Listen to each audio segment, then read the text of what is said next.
այս մարդը ընդգծված հակակրանք ունի հայ ժողովրդի նկատմամբ, անկախ տարիքից, սեռից, սոցիալական խմբից, քաղաքական պատկանելությունից, գործունեության ոլորտից։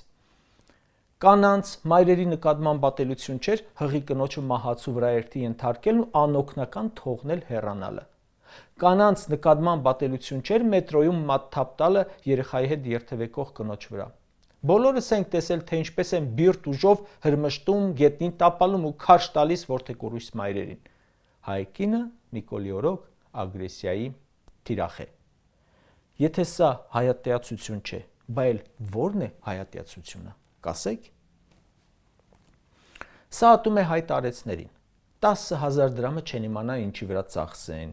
անիմաստ բաներ կառնեն, այդ արտահայտությունը, կամ որ 25,000 դրամ ավելացնեմ թոշակը մեկա մրսելու են, այդ արտահայտությունը հենց նրանց նկատմամբ ատելության նշան է ու արհամարանքի փոխանակ ապահովի արժանապատիվ ծերություն ծաղրում է նրանց աղքատությունն ու անօգնական վիճակը, որի մեղավորը ինքն է։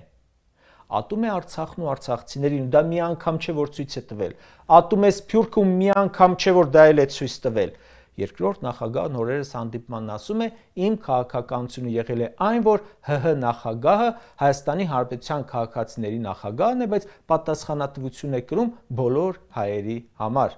Սա գնում ասում է իմ վրա հույս չդնեք։ Մուտքը արգելում է սփյուռքահայերի, նրանց պայքարը ջուրն է գցում, Սփյուռքի թիկունքի հետևում պայմանավորվում է թուրքերի հետ։ Նիկոլը օգտագործելով հանդերձ ատում է ոստիկաններին։